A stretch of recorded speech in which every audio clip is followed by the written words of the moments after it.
you never know where your next paycheck's going to come from. And so you're in a constant hustle mode.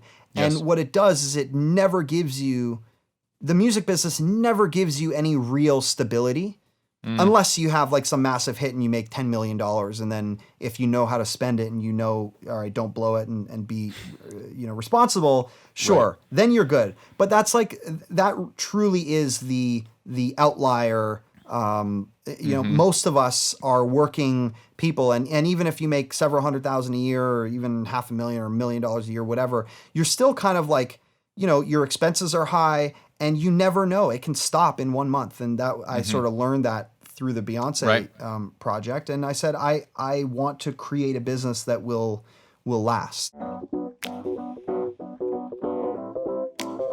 What's going on? Welcome to the New Music Business Podcast. I'm your host, Ari Herstand, author of How to Make It in the New Music Business.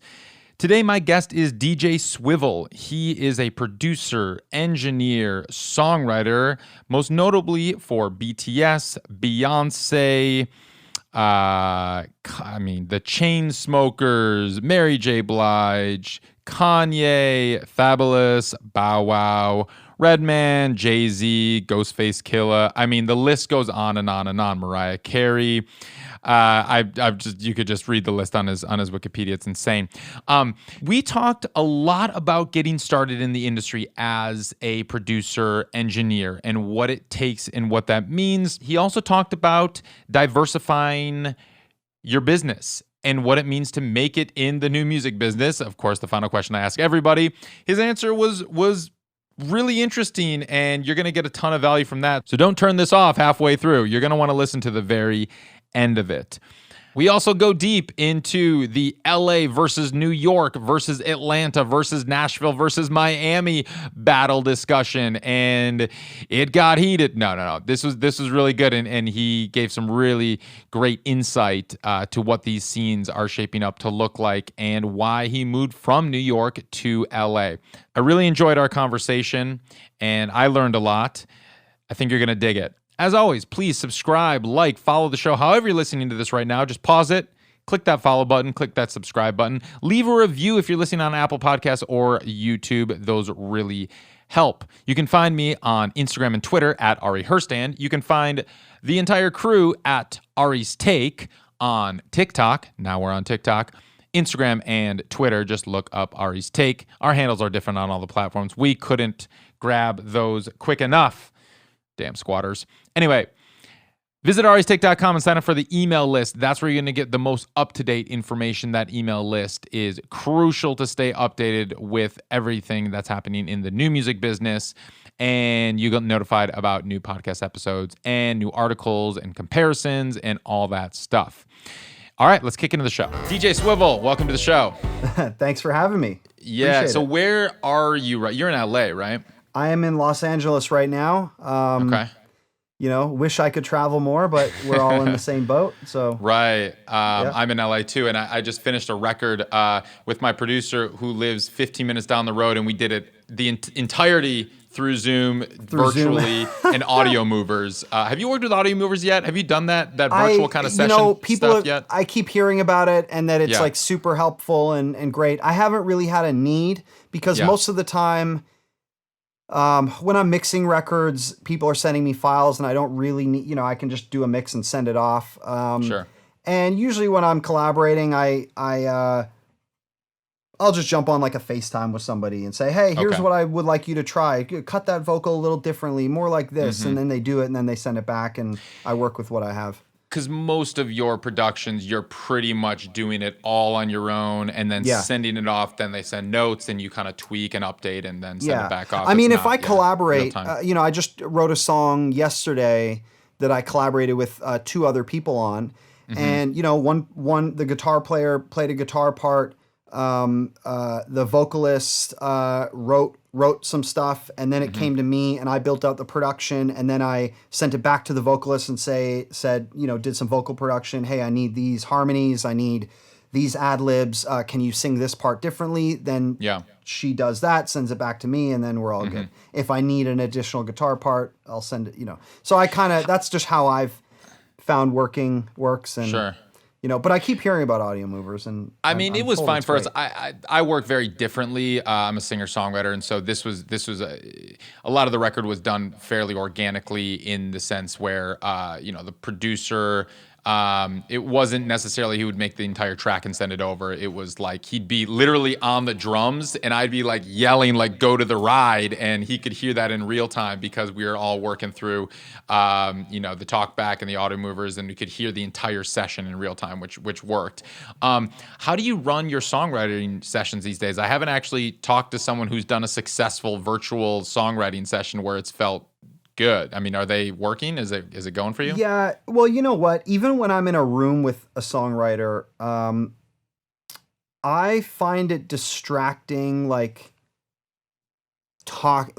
Sure, you get some melodies down, you talk about what the song's about, but when it comes to actually getting lyrics down, I find like I need to just get in my own zone and write. And what I usually encourage, even if I'm literally physically in a room with a songwriter, is usually what I do is I create a shared note on iPhone or whatever, and share it, and they can see my edits and I can see theirs, but their stuff is like at the top and then mine's below, and I write my version of a song, they write their version with the same vision. Like, this song is about X. And so we write about that, and then we'll like look, and then once like, oh, she's got a verse, I got a verse. Let's look at them like, if we're all on the same subject, she might have 2 lines that are brilliant and 2 that are kind of like throwaway, and I might have 2 that are brilliant. And so I find that it's best like work on your own and then come together and put it together that way. But everyone has their own thing. So have you been doing fairly active sessions? You've been fairly active the last year or so in lockdown? Yes and no. I mean, I'm very active across all the things that I'm doing, but because of, I have really taken the approach of building my business out in yes, like other ways, rather than just reinforcing, all right, I'm just going to focus 100% on songwriting. Right. And so, yes, I've been actively writing and producing, but I am still juggling 6 other things. And so while I am actively doing it, I'm actively doing it with maybe only 25% of my bandwidth rather than 100. Sure. So it's still limited compared to, other writers who are like, all they do is wake up and write.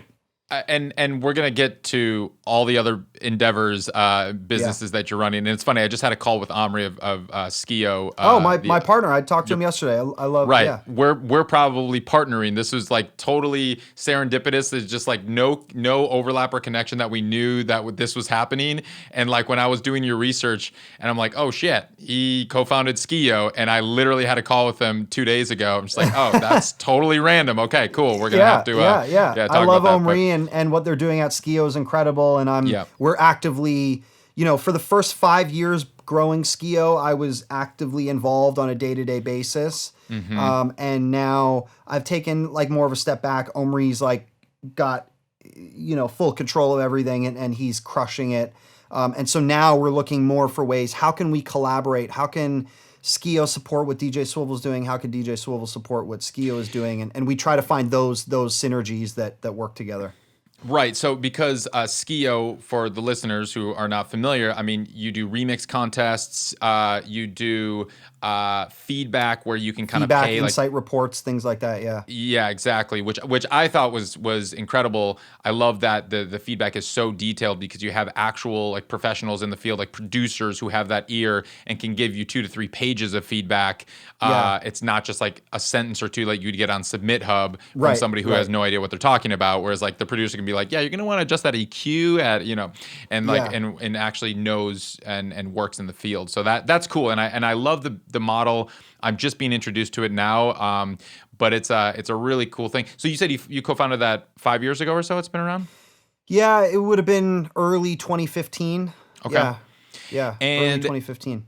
That's what's so interesting about you, and is that someone who's had as much success as you have in production, in engineering, mixing, songwriting, all of that, you've chosen to diversify in various business endeavors. I'm curious when that started to happen and why you decided to pursue these other endeavors in addition to the work you do as a producer, engineer, songwriter. Sure. Well, I would say I was always. I grew up with the entrepreneurial spirit, I would say. So there was always that in me. I never enjoyed the idea of working for somebody. I've had a few jobs in my life, but not many, like jobs where I report to a boss. Sure. I suppose in music, when you're working with an artist, they are temporarily your boss, but in reality, you're still running your own business and you are a contractor. So it's quite a bit different. And so that was already there in my being. And then the sort of the catalyst to really pursue more of that in music, like outside of my core focus of writing, producing, mixing, engineering, all the stuff that I was doing, was really when I finished the Beyonce album 4 in, I guess that it would have been finished in 2011. I did a couple things with her towards the end of 2011, early 2012. And then, like she had a child and, she's not the type of artist to like drop and then go right back in. Like she drops an album and it's a body of work. It lives for a few years and she might go and tour and do other things. In this case, she didn't really tour off the back of 4 because she was pregnant. Sure. But, she did a number of shows to push the album and then went and had a baby and was a mom. So, what I found was, when you work with an artist like Beyonce, it's a full-time gig. It is 24/7. You are on call, like whenever you are needed, you are required. And and I embrace that. But prior to working with her, I was actually, fairly well known in the New York circle of engineers as like one of those guys. Like all the labels would call me, and every week I would have 2 days with this client and 3 days with this client and a week with that client and 1 day with this client. And I was working on all sorts of different music and regularly booked. When I worked with Beyonce, I could no longer take other gigs. She's a beast when she gets into record mode, and we were working like 7 days a week. Like we might get 1 day off like 2 days off a month, maybe. Wow. So we're working weekends, we're working late nights, we're doing all that. So I couldn't possibly manage to do that and continue to do sessions with my regular clients. So my regular clients for that year and a half or however long I was working with B, they had to go find another engineer because I was no longer available. And then what happened was when B finished her record, I thought naively that, album's done, nominated for a Grammy, all this big stuff, #1 artist in the world, blah, blah, blah. Oh, my phone's going to be ringing nonstop. Like, of course, it's just going to happen that way. And like, it didn't. It was the complete opposite. My phone was silent. I was not busy at all. And largely because I essentially had to alienate my clients for that I had built up for years in order to work with B. And then, when she stops working, it's not like she's Kanye where she's producing other artists and doing other things. When she's done, she's off onto something else. So that kind of forced me to really rethink my approach to the music business. And what it taught me was that it can be taken away real quick. And not even by malicious intent or anything, just like the nature of the business is very, 1 day you're in, 1 day you're out. It's if that client disappears and you don't have anything to back it up, you're kind of stuck. So that forced me to rethink. And I have to admit, it didn't happen overnight. It took me a few years to really embrace the idea of growth and moving on and change. And so it took a number of years. And I did do a few things in the middle. Like I was doing some consulting for a marijuana company that was publicly traded and doing some endorsement deals for them. They were leveraging my connections in music to go and get artists to support their brand. So I did a big, like deal with Rick Ross and a number of things like that. So that kind of dip my toes more into what was happening on the business side, and taught me that, oh, okay, there's a number of opportunities that music has opened the door for that I now just have to embrace. And so then I had a trip. I kind of felt stagnant in New York, and I took a trip to Vancouver to visit some friends, and one of my a very good friend of mine, his wife worked for an ad agency in Vancouver, and while I was staying with them for the week, she said, "Hey, like, we have this pitch meeting. This music company is coming in to pitch our boardroom their new startup, and we have a new initiative where we are providing in-kind service for investment in these new startups that we believe in. Would you mind coming in and being our, you're here, you're not doing much. You want to come in and just let us know, is this a legit business? Does it feel like it has a space in music?" And I went in, I heard their pitch, and I thought it was a brilliant idea that was like maybe not quite facing the right direction. It just needed a little bit of a pivot. So after the meeting was done, I sent the CEO, who is actually Omri's brother, his older brother, just an email saying, "Hey, listen, I appreciate you coming in today, and I have some ideas. Would you want to grab a beer and just chat ideas?" It wasn't really appropriate to do it in the board meeting. And he said, "Sure." And then we did, and I shared some ideas. He's like, "I love this. I want you to come in as a co-founder." So I made an investment, and I put my money where my mouth is, and I said, "I believe in this, and I think I can help." And so that's where it all happened. And then from there, I started. That was like the thing that said, "All right, I can do this in a number of places. I don't have to only do one thing anymore." Yeah, that was a long-winded answer, but no, it was great. And you did Headliner magazine, and and the plugins we're going to get to in a bit, but I think it's really important, and I appreciate your candor with that, and I appreciate the transparency because for a lot of younger emerging producers, especially, and songwriters and artists, they probably see anybody with a gold, platinum record, a Grammy, they're like, oh, they're set for life. They've made it. And it's really, nothing. It's like... Exactly, and that's so important for younger artists, producers to understand and realize, is that it's a grind, it's a constant hustle. The diversification of what you've done with your business is so crucial and important. And I think for some reason there's this stigma. It's primarily amongst younger artists getting started.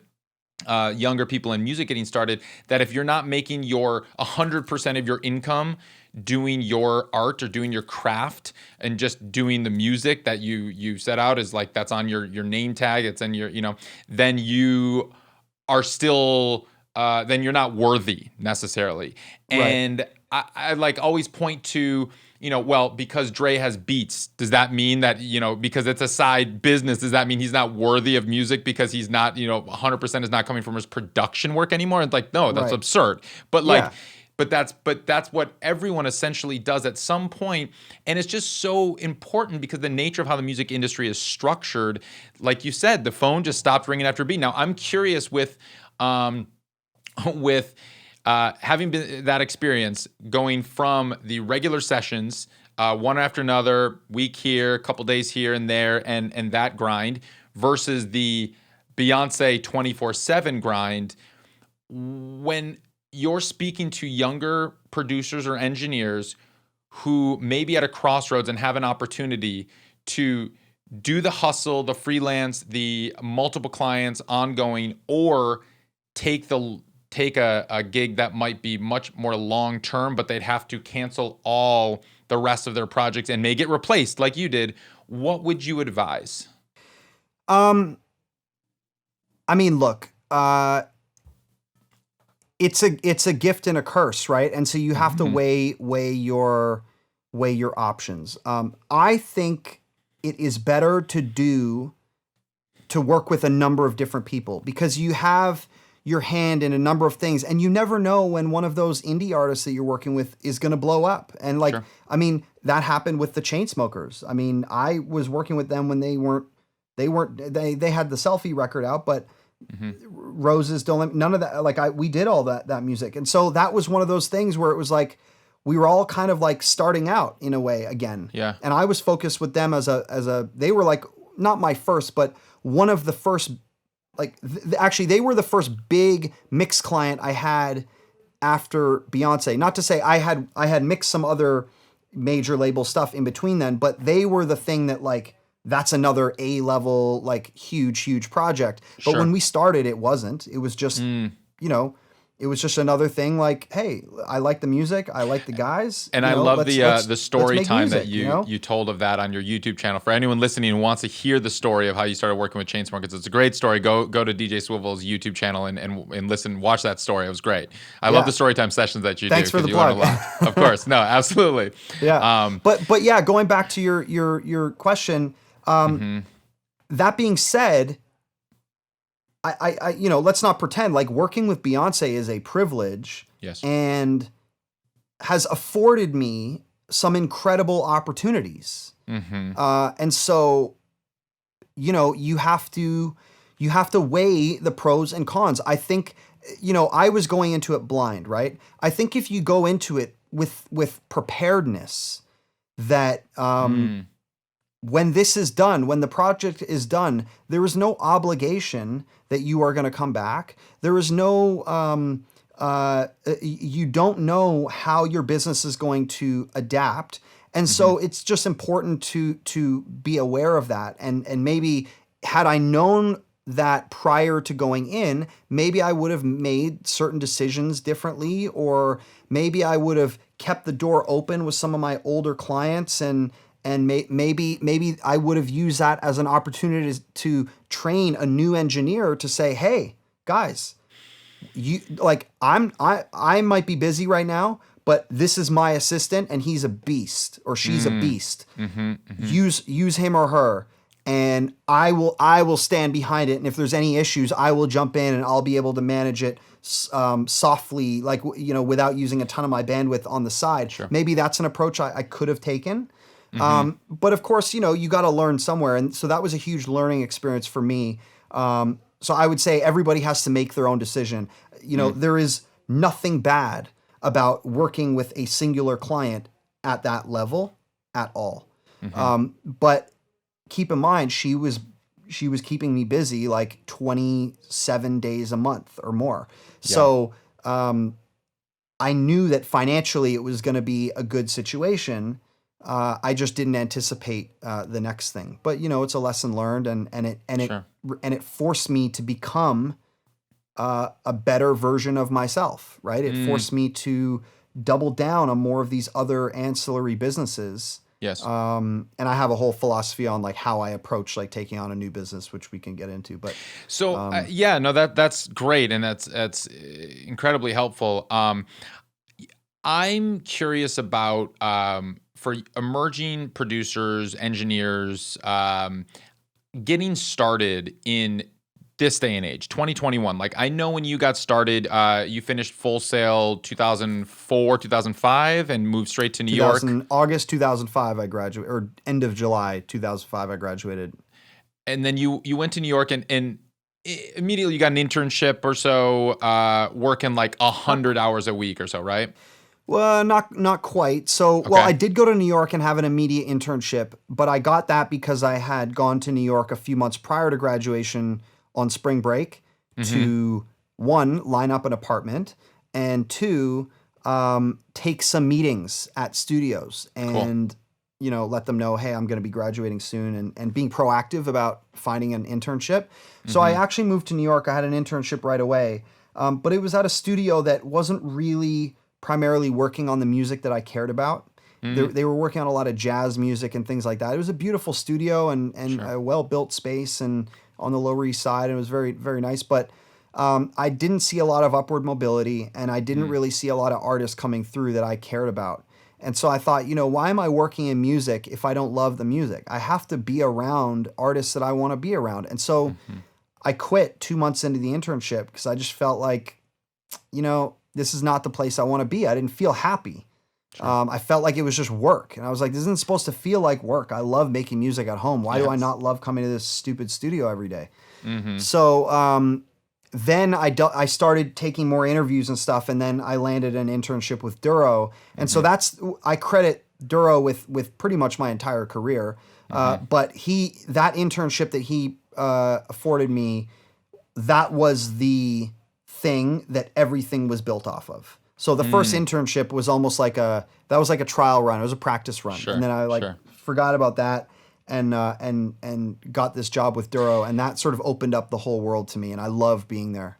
So I get the value of interning with someone like Duro, who is in the lane that you want to be in, and the artists who are coming in there are artists that you would like to work with, and how you were able to leverage that into future work. Now, I'm curious how you made that work 100 hours a week in New York City. It's unpaid. So the question is, how did you pay rent and eat during this time period? Well, I mean, the truth of the matter is I had a very supportive mother who, for my first year in New York, for 12 months, she paid for everything. Now, I had a very small studio apartment. The rent was not that high. And, eating, it wasn't like I was eating filet mignon every day. I was eating, ramen and just normal, pizza pockets and hot pockets and things like that. Normal college kind of food. And I was taking the subway and walking to the studio, and my monthly expenses I kept incredibly low. And she was supporting me. Having said that, though, I paid for I paid for a good part of my schooling from money that I had made with part-time jobs in high school. I was always encouraged to treat money with respect. And what I mean by that is I was encouraged to save. My mom got me a savings account when I was 6 years old. And I remember I had the bank book that you would go to the ATM machine, you'd deposit your $20 or whatever, and then you'd put the book in and it would print your record on the book. So I at 6 years old, I was being taught. And my sister, she worked at the bank. And so every day I would save my allowance, my $5 a week or whatever it was, for months and months and months. And then I would go in, I would deposit, $50 after 3 months or whatever it was. And sure, I would spend a little bit of money here. I might go to the store and buy a bag of candy or something like that. But I was encouraged to save and be respectful of money from the beginning. And I was taught, and I'm very fortunate. I was taught that. Not everybody is raised in a family like that. And so I'm very lucky. But these are all skills that anybody can learn. Absolutely. And that's it's so wonderful that you had that support early on, and I'm thinking now of maybe emerging producers who may not come from means or may not have a family who's able to or willing to support them. How would you advise somebody to break in as a producer, as an engineer in this day and age? Are internships still the way to go? Yeah. What do you do today? Yeah. So I still believe in the power of an internship because when you're learning, right, you're working in a the studio world is a fairly high stress environment. At least it can be at times. Not always, but it can be. And, when you're in a high stress environment and there's a lot on the line, if you're, you don't want to throw somebody in there who hasn't really learned the ropes. Going to school is not enough. School gives you a foundation, and it teaches you the necessary knowledge you need to get your internship. But then everybody in music does things a little differently. So when you get your internship, you're going to learn from hopefully a mentor or somebody, a studio manager, whoever, who's going to teach you the way that they learn things and how they do things. And then you're going to go to other sessions. You're going to see how other people do things. And it's necessary to learn that and do it without having a cost on your head. Because if people have to pay you for that, the moment you make one mistake, and I promise you, everybody will make mistakes. Everyone will do it. The moment you make a mistake, If you make the wrong mistake, you're fired instantly. And not only are you fired instantly, it's a very small business. So people are going to tell, no, don't hire that guy. He lost files, or he dropped a microphone, damn it. Like whatever, it could be anything. Right. He's clumsy. We had to pay to fix our $10,000 microphone. So I think having an internship where you are open-minded, you are showing a willingness to learn and a hunger to be there, I think that is the best way to get you in the door. And what I would say is look, my first week in my internship, I counted the hours. I worked almost 120 hours, 118 hours or something. It was insane. I lived at the studio. I was doing 30 to 36 hour sessions every day. So 36 hours awake, 6 hours of sleep. Wake up, have a bowl of cereal, jump back to the studio, 36, another 30 hours. It was insane. But you know what? I have such fond memories of that time, and it still to this day never felt like work. I was so excited to just be in a studio. The first day I ever worked, Fabolous and Styles P and DJ Clue came in working with Duro to record was it We Belong Together or Don't Forget About Us? One of the Mariah Carey remixes, whatever one Styles P and Fab was on. It might have been Don't Forget About Us. Can't remember anymore. But Clue did a remix and they came in. These are legends to me. I grew up listening to Styles and the Lox and Fabolous, and I'm fans. So even though I never spoke to them, I just opened the door and let them in. I was like, I feel like I'm home. I'm in a place where these guys are coming in and out. This is home. I'm going to find a way to make this work. And so what I would say, going back to your story, is if I'm able to put 120 hours in a week, that means you can do a full-time job for 40 and also be in the studio every other moment you're alive. And ideally, if you can find a full-time job that has flexible hours, maybe it's driving Uber, right? Uber and some of these gig marketplace things right now, they might not pay a ton of money, but you get to make your own hours. So that means you can intern in the studio as much as you need to. And every moment you're not in there, you can be out earning, Postmates or Lyft or Uber, or whatever it is. Yep. So where there's a will, there's a way.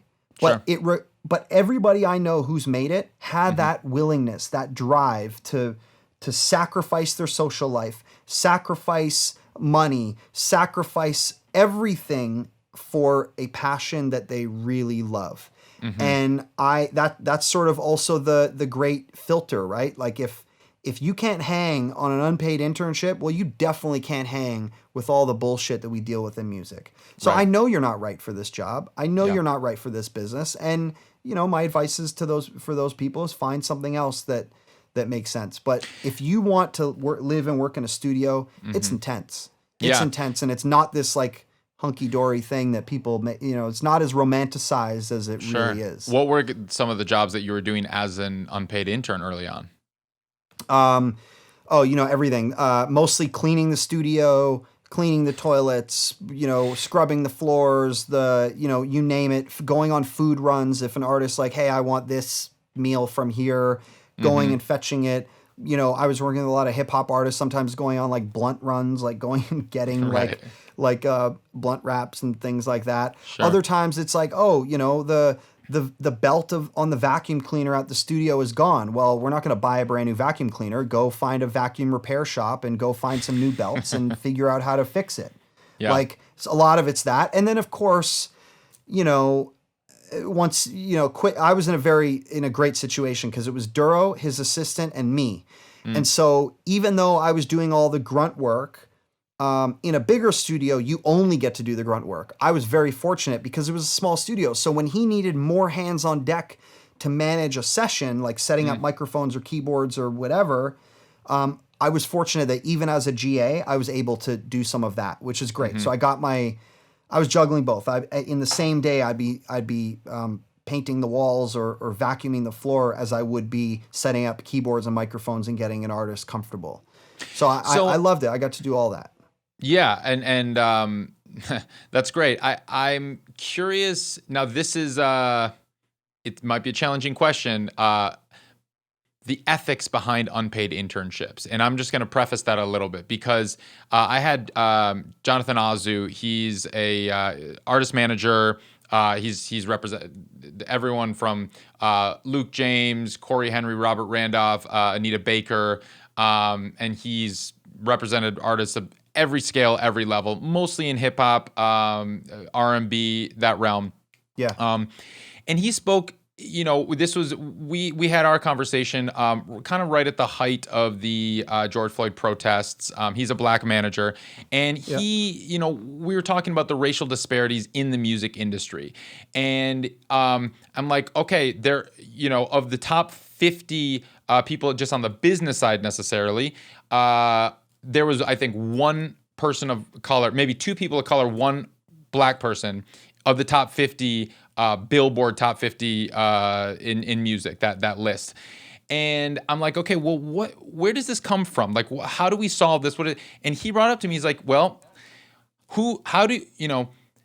the companies, who do they hire? They hire internally typically, and they'll hire their interns, but the interns are typically all unpaid. So when you're looking at how you grow in a company, how you get the future jobs, you have to start somewhere. You start at the bottom, and the bottom is the unpaid internship. That's the step in the door. Who can afford to do unpaid internships? People who come from means, and typically people who may come from a background were not as fortunate, and a lot of people of color, and in the black communities especially, you're seeing disproportionately coming from a place where there's not as much depth in the wealth where they can support what you're talking about, the 120 hours a week of just doing that. Now, I fully acknowledge that you said, there's a will, there's a way, and you can do the Uber and you can do that thing. But this is from Jonathan Azu mentioning that we should be doing away with the unpaid internship program at every level in the music industry across the board, because it generates who's going to be getting future work.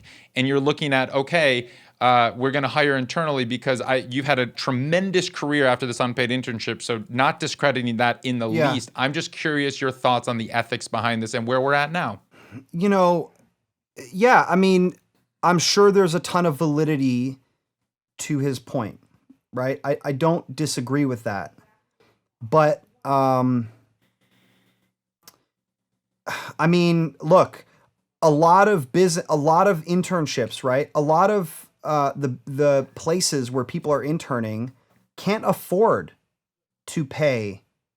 I mean, the music business at the high level, sure. Mm-hmm. There's lots of money at the high level. If you go get an unpaid internship at a record company, like a big record company like a Republic or an Interscope or an Atlantic or something like that, sure.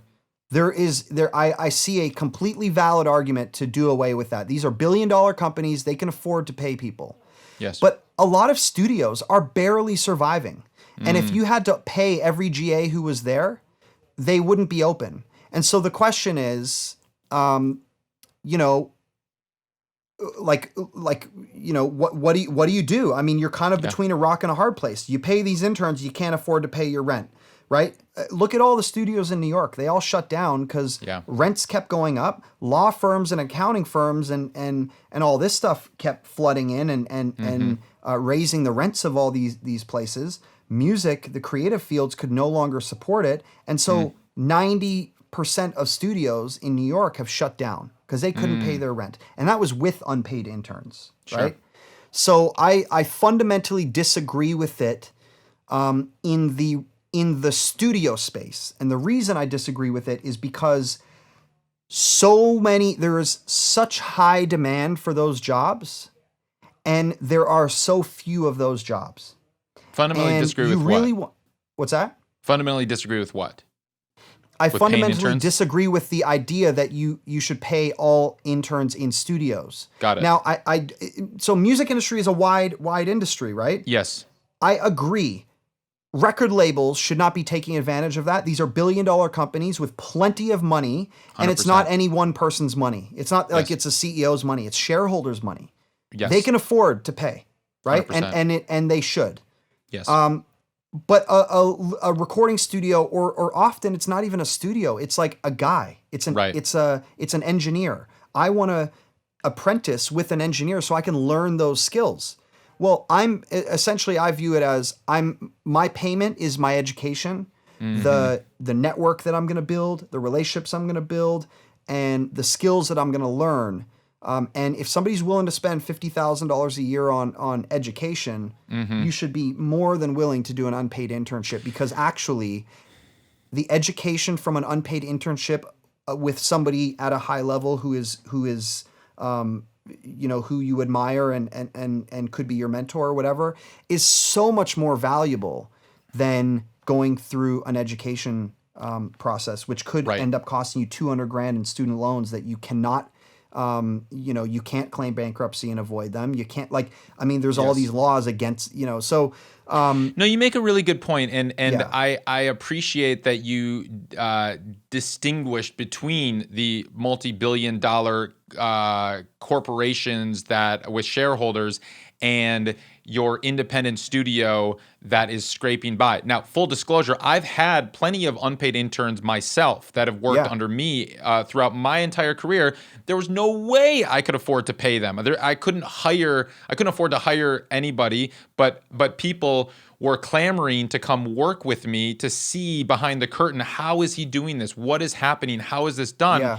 And, being in California, I made sure to check I think it's 7 boxes of like the requirements for unpaid internships, that they're learning more than getting all that stuff. But that being said, I completely get it. And I think it's a really important distinction for everybody listening in the music industry of just like, if you can afford it, and if you're at a corporation, the value proposition of what the interns mean to you and what you're providing to them, but more so, if you can afford that, that should be put on your line items of something that is going to go on your expenses.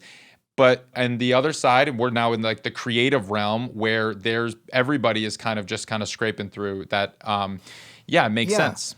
And I'll give you a tangible example. About a year and a half ago, about a year and a half ago or something, I had somebody reach out to me on my site. Now, I try to make myself available. Obviously, when you're doing things in the creative field, so producing, mixing, there's no way to scale those businesses. So the only way to really make money, or to scale, is to raise your price, right? And so the top mixers, the top producers, they're making really, really great money and whatever. But I always felt like it was really valuable for me to find a way to connect with people who maybe couldn't afford my mix rate or my production rate. That doesn't mean that the music they don't make is valuable. And so how do I find a way to connect with them? And so I have a few ways. On my website, you can actually, I actually did one of them earlier today.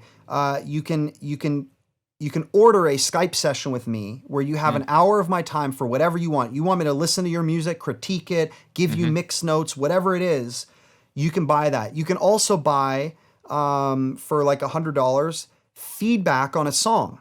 Now I don't have the time to spend 5 to 10 to 12 hours mixing your song, because you don't have the budget. Sure. But for $100, I can give you a detailed written note of all the things that I think you can do to improve the song. That's probably, I think that's good value. And to be honest, like, it's not the amount of time that I put into it, it doesn't really equate.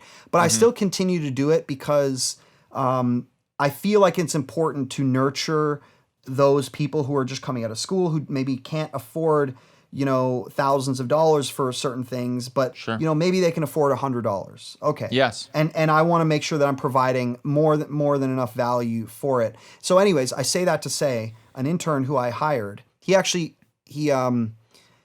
booked me for the way I hired him is he booked me for a video session. Cool. And I had publicly said, hey, I'm looking for, an intern, needs these skills, blah, blah, blah. He followed me on social media.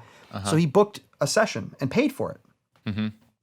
And I got him, I said, hey, like, here's your time. Like, how would you like to spend the time? I want to provide as much value as I can. And he said, honestly, I saw you were looking for an intern. I thought this would be a way to stand out. I was like, oh, wow. He's like, so would you mind interviewing me? And I was like, absolutely, like, no problem. And I interviewed him, and he was like super smart, well-mannered, had the right temperament. I could tell he was eager, he wanted it bad, and he showed it by taking that extra step. Now, granted, he paid me for it, right? But I was like, you know what? It wasn't the fact that he paid me. He didn't pay me for an internship. It was the resourcefulness to say, I know because I got probably 100 resumes and cover letters. It's like, how do I stand out from those 100 other people? I was like, you know what? That is enough. Now he had to save several $100s to do it. Yes. But he got the internship, right? Now, fast forward. He interned for me regularly. He was pretty much regularly up until COVID hit. Once COVID hit, I was being very careful. I have asthma, so I was, I just didn't want people around. So he hasn't been here since COVID for almost a year. But I still talk to him all the time. He's actually from the UK. I sponsored him for a visa. Wow. Right? So I got him a visa to America. Yeah. He moved to LA. And I got him in the mix. He started building relationships with people around me. And now one of the artists from the UK actually who I mixed, now he's mixing their stuff. Wow. And that all, nice. Cool. All like through a lot of the relationships that he built with me, he's been able to start, get his career going. Now, he's not there yet, right? He still has a long ways to go. But, I feel confident that he has learned the skills and built the relationships he needs to go and become successful. I still continue to sponsor him for a visa because I want to support him. Cool. And I think he's amazing, and I try to help him in any way I can. If he'll do a mix, he'll send it to me and say, "Hey, can you give me notes on this? I want to make sure I nail this for them." And I do. I give him all the notes I possibly can. I don't charge him for it. I just do it because he's given me so much value back by being a good intern and whatever. Yes. So I love that. It goes both ways. Yes. But I do understand the point, and I think we have to make a distinction between the type of business. Yeah. Yes, no, and I love that, and it's so crucial. But so you mentioned scaling, and you mentioned there's no way for a producer to scale. However, you've built up a plugin business, which is almost in essence kind of a way that you could somehow you're expanding the business. Obviously, you can't produce multiple projects. You hit the nail on the head. That's because I can't scale the other business. This is a business I can scale. Yeah. So talk about the plugin business, because that's in full swing now. You don't just have one plugin. You have multiple. You have packs, and you have you're also doing sample packs and that kind of stuff. So speak to that side of the business and like where that's headed and what all that side of the business is to you.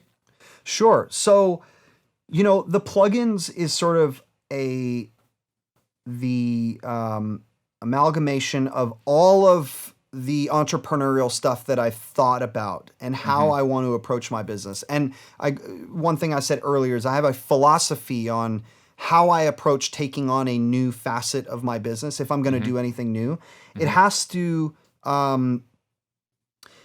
in order for me to take on something new, it has to meet two criteria. One is, whatever the new venture is, it must reinforce my brand as a producer. So whatever I'm doing, it must reinforce and add value to my brand as a creator, as somebody who sits and makes tracks and writes songs and produces them and mixes them. Sure. The inverse of that is it also needs to take advantage of the fact that I am a successful producer, right? So they have to complement one another. And so SKIO does that, right? I can lend credibility to a business like SKIO, but SKIO also reinforces who I am as a producer. Hey, they create a platform that helps put me on a pedestal and say, this is a thought leader in the music business. This is somebody who is trying to innovate and do something new and interesting. And this is somebody who you want to work with. If you are a creator, you want to work with somebody like this, right? And so SKIO was Headliner was actually the beginning of all of it. I have to say, Headliner was first. The magazine, the magazine that I started, and that I used to write an article in it every month, and that article reinforces my space as my brand as a thought leader in the music space. Yes. And then SKIO was on top of that. And then I continued to think like, all right, how do I, the creative space, in at least in pop and contemporary music, is occupied by young people. Now, granted, there are super producers who are older than me and are still working. Like you have the Timberlands and the Scott Storches and the Swiss Beats and things like that. But largely, when you look at the music that is shifting the culture, it's young people, right? And so I'm 36 years old now. One of these days, I'm going to stop getting calls to mix music or produce, because there's going to be a 25-year-old who's doing something super innovative and amazing, and they're going to occupy that space. And I embrace that, right? And so as I'm starting to get a little bit older, I'm still young, by the way, but as I'm starting to get a little bit older, I'm starting to think about what my future is going to look like. And so plugins felt like an amazing way to lay the groundwork for a future in the music business that would allow me to influence the next generation of producers and mix engineers and creators and artists, singers, songwriters, whatever. Allow me to influence them in other ways, not just from the music that I make, but the products that I make now. And by the way, creating products is just as creative as creating music. It's the same part of my brain that I use. Like when I'm trying to come up with innovative things in a mix, or how do I make this mix stand out or be different? Same thought process. And how do I come up with a plugin that's new and unique and nobody's seen before and done? And I think we've really, every plugin I do, I try to have at least one feature in it that you haven't seen before. And so, it's been an amazing road. And by the way, I have a long way to go on the plugin side. It's still in its infancy, I have to say. But I'm fully doubling down on all of it. I'm reinvesting every dollar that I've ever made back into research and development, back into new products, back into marketing and advertising, all that, and building a business that will sustain itself. That when I'm sleeping, I can go to sleep at ease, knowing that the business is functioning and it's running and it's a well-oiled machine and it's working smoothly. And that's something I never had in music ever, even to this day.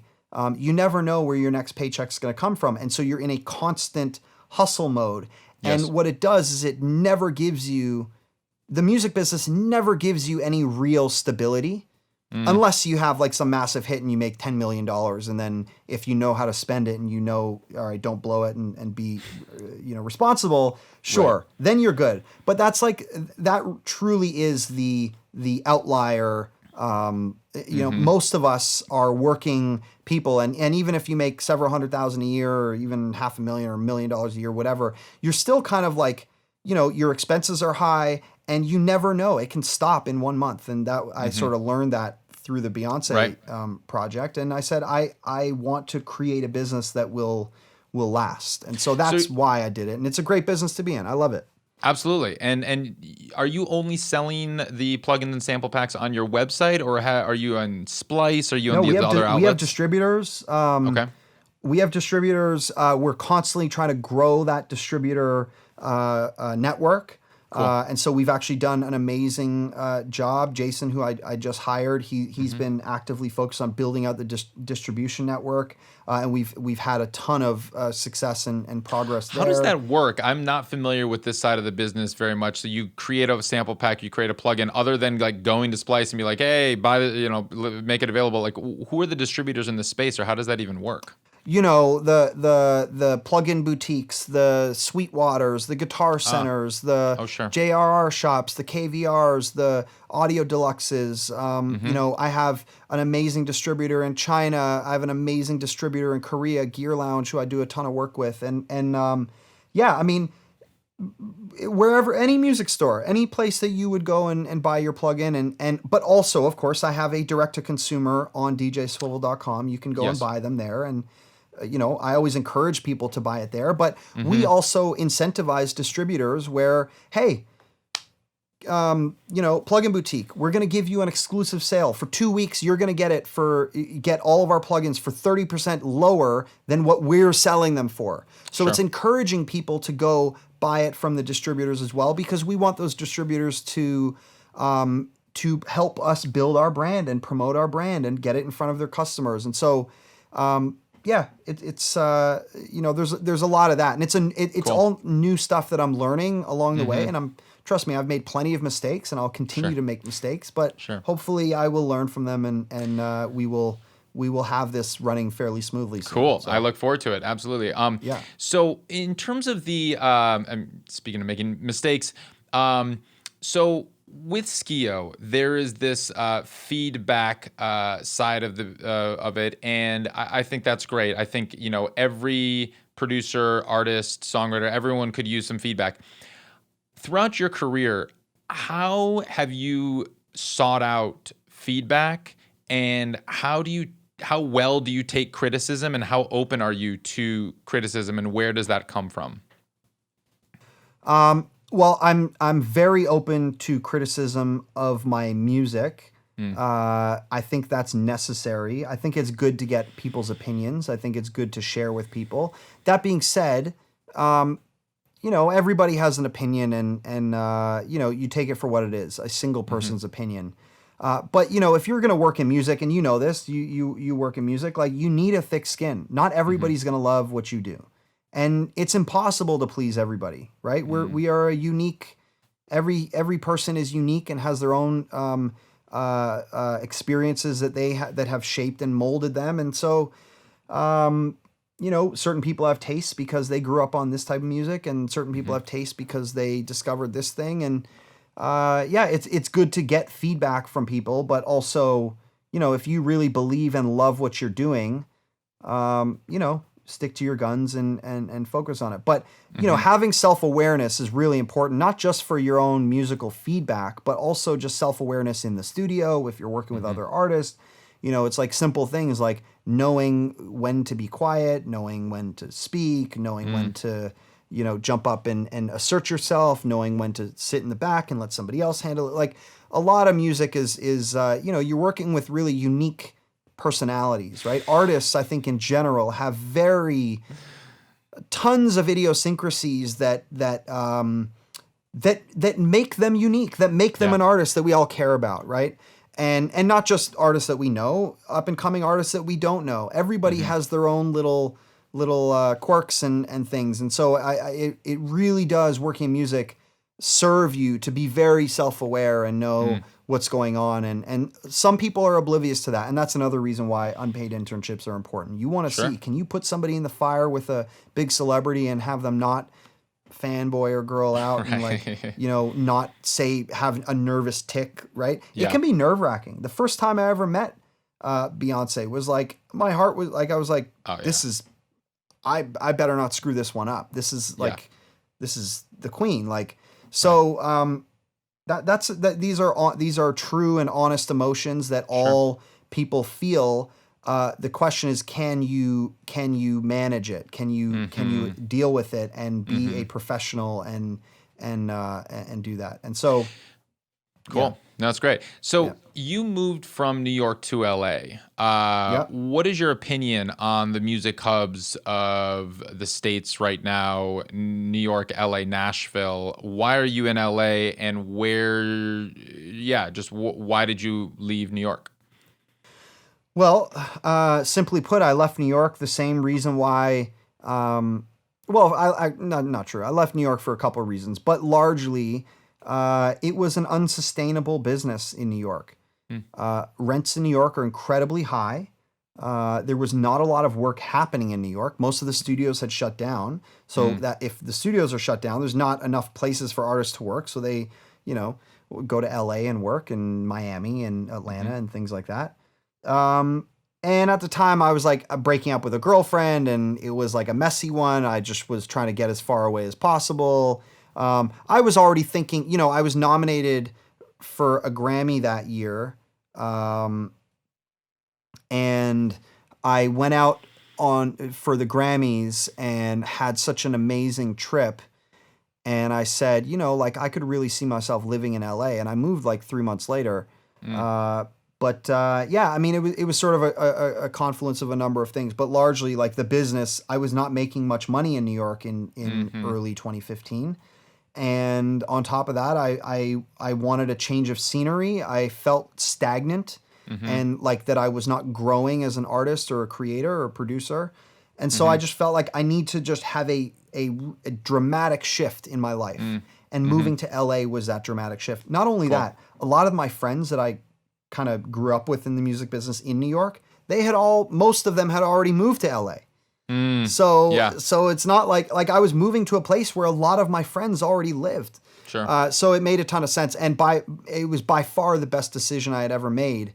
Because literally I made 10 times the amount of money in the next year, like literally add a zero, and that's kind of what the next year looked like for me. So. It was cool. Have you done sessions in Atlanta, in Miami, and Nashville? Do you know those markets? I mean, I had Zaytoven on the show not too long ago, based out of Atlanta. Right? Atlanta, yeah. And so, obviously hometown pride, and talked about Gucci Mane and just like the scene of Atlanta, and it seems to be thriving there. But I'm curious. Yes, pop is gigantic in LA, of course, hip hop still. But I'm curious, just from your perspective and your peers, what you're hearing about where these hubs are, and if you think it's staying in LA for a while, and you think the work will stay solid. Well, it'll be interesting to see how we emerge from this COVID thing, because this has shown that not just in music, in any field, like you can work from home. Yeah. And I think we're seeing a ton of businesses. I think, did Twitter not say that they're encouraging any employee who decides they want to work from home, they're more than welcome to after this is all done? I think a lot of businesses are going to do that. And I'd be curious. I don't have the answer. I'm not psychic, but I would imagine that will have some sort of impact over where people are working and how they're working. Sure. But I think LA is always going to be a hub. It's Hollywood, right? LA's always going to be a hub. We got the sunshine. Yeah, of course. And Atlanta for R&B and hip hop music, I think is like always going to be a hub, because there's just such a rich culture of those genres down there, and a ton of people, influential producers and artists who choose to live there and not move. Miami as well. There's a ton of artists working in Miami, similar in the hip hop, certainly Latin space and hip hop and R&B and things like that. Also, I'm sure there's a number of electronic artists down in Miami as well, because you have the Ultra Hub down there and all that sort of stuff. Right. I haven't spent a ton of time in Nashville. I've done a few talk in Nashville, so I have been to Nashville. And I think Nashville, like, for certainly country and rock and even more pop music now, I think there is more of a lane for that down there. And, Nashville is a hub for the labels, so artists are always going to be down there. Sure. So yeah, I think those are going to be the hubs. And cool. While New York still has some things happening, and of course most of the labels headquartered in New York, I just don't know if economically New York can work anymore. I mean, it's an island with finite space, and there's a mental block. There's a mental hurdle with going to Brooklyn or Queens or Jersey to go and record. Yes. There's a mental hurdle when you have to cross a bridge or cross a body of water to go to your job. There's something, I genuinely think that there's a hurdle with that. And also all the labels are in Manhattan. So, most artists who come into New York, they're coming in to do their label meetings, whatever it is, sit down with their A&R, their product manager, whatever, and then jump in the studio and then go to a nice restaurant. And so you want to be in Manhattan, but just the studios, there's very few studios that can afford to live in Manhattan. I mean, you have Jungle City, of course. They've been crushing it. And I was actually the first client ever in Jungle City. They opened early for Beyonce and I. Oh, wow. But beyond that, like, I don't know what other studios I'm sure that, I think there's Germano Studios and a few other ones, but there's just so little happening there that when the creatives leave, when the producers and the songwriters and whatever leave, there's not much left. The rent just skyrocketed, and that's a thing. And because everything used to be located a lot of it's still located in Manhattan, but because rent was virtually impossible for artists in Manhattan, they kept spreading out to Brooklyn, to Queens, and further.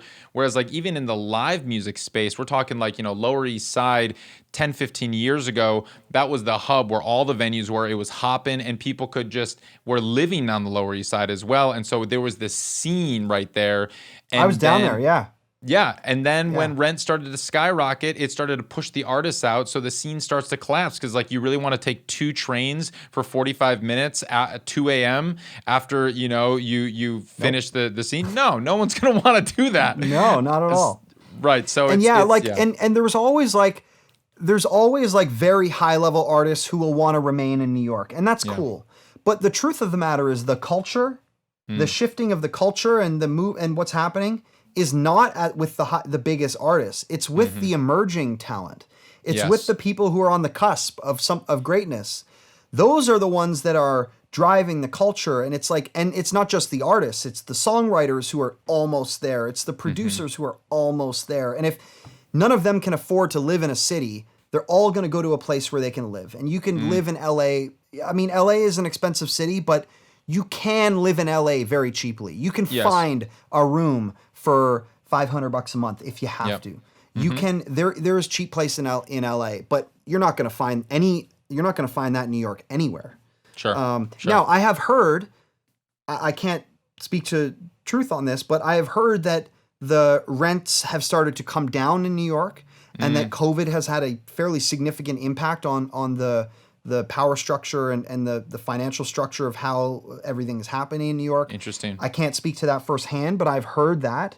I have a music producer friend who continues to live in New York. He used to actually be my roommate for a year, and we lived in the same building.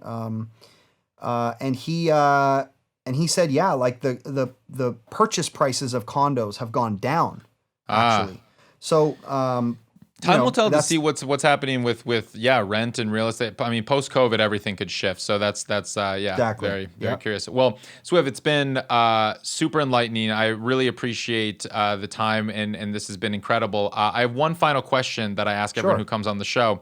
What does it mean to you to make it in the new music business? The timing of this question is impeccable because today on my YouTube, every Friday I drop a video, and now I have 3 series and I cycle them, so every week. So this week was a story time, and it was a story time about the first moment I ever felt like I made it. And I'll let you go watch the video, but in short, it was when I was working with DJ Clue, and he shouted me out on a song. Wow. With the echo, the Clue echo. And I was like, oh my God, he has forever, immortalized me in a Mobb. It was a Mobb Deep song. And I was like, Mobb Deep, like, oh my God, this is amazing. And he's like, DJ Clue, fast shout, DJ Swivel, I see ya. And I was like, it was just such this was very, very early in my career. I hadn't even been interning for a year yet. It was like, I had been interning for like 6 months or something. And he didn't have to do that. I didn't ask him to do it. He just did it. And I was like, man, that was such a nice thing for him to do. And it made me feel like I made it. I say that to say, I don't have a singular definition of making it. I thought I did before I started. I was like, oh, making it is when, and then once I realized there is no finish line. Right? The whole thing is making it. It's a journey, right? It's about building a whole story that you can look back on years from now and share with people. And that's what I've been trying to do with the story times, is share my personal insights and lessons that I've learned, and those moments that I felt like I made it, and moments that I fell and tripped up. And so for me, making it is constantly evolving. My goals change every single year. Now my definition currently today of making it is when I have a self-sustaining plug-in business that can pay to employ people. I can be an employer and provide people, a comfortable living and hopefully a job that they love. I'm not quite there yet. I just hired my first employee, and congratulations. It's like, I don't even want to pretend like it's like an easy thing. Like, that business. I also don't believe in robbing Peter to pay Paul, meaning taking money from one business to support another. I believe every business I start, it should support itself on its own.